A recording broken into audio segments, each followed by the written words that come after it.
ഈ ചുരുങ്ങിയ ദിനരാത്രങ്ങളിൽ എന്തിനാണ് വാശി, എന്തിനാണ് വൈരാഗ്യം, എന്തിനാണ് വെറുപ്പ്, എന്തിനാണ് അസൂയ, എന്തിനാണ് പക, എന്തിനാണ് പ്രതികാര ബുദ്ധി, എന്തിനാണ് മറ്റുള്ളവരെ തോൽപ്പിക്കണമെന്ന ചിന്താഗതിയോടുകൂടെ മുന്നോട്ട് പോകുന്നത്?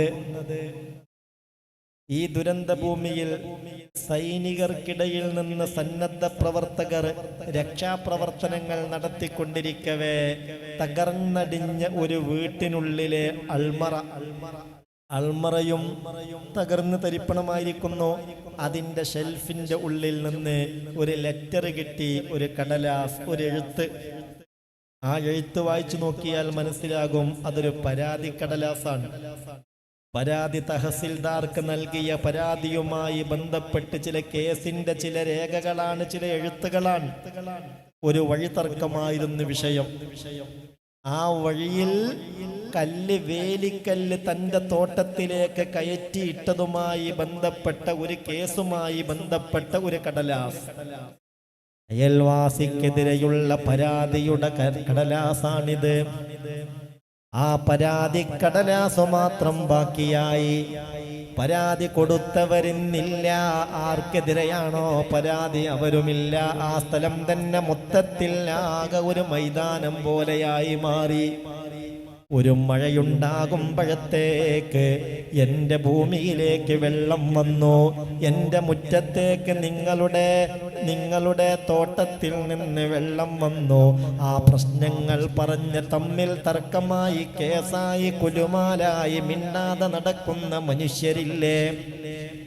ഇവിടെയൊക്കെ ആരാണ് തോൽക്കുന്നതെന്ന് ചിന്തിക്കണം. നമ്മൾ സ്വമേധയാ തോൽക്കുകയാണ്. അല്ലാഹു റബ്ബുൽ ഇസ്സത്ത് കാത്തുരക്ഷിക്കട്ടെ. അപ്പൊ അയൽവാസിയുടെ അവിടുന്ന് ഒന്നായിട്ട് വെള്ളം നമ്മളെ തോട്ടത്തിലേക്കോ മുറ്റത്തേക്കോ വന്നാ പറയണ്ടേ? നമുക്ക് ബുദ്ധിമുട്ടും പ്രയാസങ്ങളും ഉണ്ടെങ്കിൽ പറയണം, ഓർമ്മപ്പെടുത്തണം. അങ്ങനെ ഇങ്ങനെയൊക്കെ ഒരു ബുദ്ധിമുട്ടുണ്ട്. നിങ്ങൾക്ക് ബുദ്ധിമുട്ടില്ലെങ്കിൽ അത് മറ്റേതെങ്കിലും സ്ഥലത്തേക്ക് തിരിച്ചുവിടാൻ പറ്റുകയാണെങ്കിൽ നമുക്കതായിരുന്നു ഉപകാരം. നല്ല നിലക്ക് പറയുക, എല്ലാവരും കൂടിയിരുന്ന് നല്ല നിലക്കൊരു തീരുമാനം എടുക്കുക. നമ്മളെ ബുദ്ധിമുട്ട് പോലെ തന്നെയാണ് നമ്മൾ അയൽവാസിയുടെ ബുദ്ധിമുട്ടുമെന്ന് തിരിച്ചറിയുക. എനിക്ക് ബുദ്ധിമുട്ടുണ്ടാകരുത്, അതുപോലെ റബ്ബേ എൻ്റെ അയൽക്കാരനും ബുദ്ധിമുട്ടുണ്ടാകരുത്. ആ ഒരു നിർബന്ധ ബുദ്ധി നമുക്കുണ്ടാവണം. അല്ലാതെ എന്റെതെല്ലാം സേഫാകണം എന്ന് മനുഷ്യരെ ചിന്തിക്കുന്നതിലൊന്നും അർത്ഥമില്ല. എന്തായിരുന്നു ഒരു 2 ആഴ്ച മുമ്പ് മുണ്ടക്കയിലെയും ചൂരൽമലയിലെയും അവസ്ഥ? ഇപ്പോൾ അവിടെയുള്ള അവസ്ഥ എന്താ? അതുകൊണ്ട് ഫഫിറൂ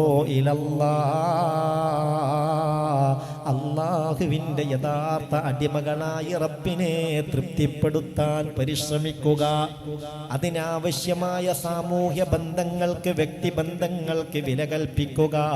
വാശിക്കാരായി ഹൃദയത്തിൽ വെറുപ്പും വൈരാഗ്യവുമായി മുന്നോട്ട് പോകുന്ന രീതി അവസാനിപ്പിക്കുക. അതിലാണ് ഖൈർ. അല്ലാഹു നമുക്ക് തൗഫീഖ് നൽകട്ടെ. അല്ലാഹു നമ്മളെ അനുഗ്രഹിക്കട്ടെ. എല്ലാ ബലാ മുസീബത്തിൽ നിന്നും പരിപൂർണമായ കാവൽ അല്ലാഹു നമുക്കൊക്കെയും നൽകട്ടെ.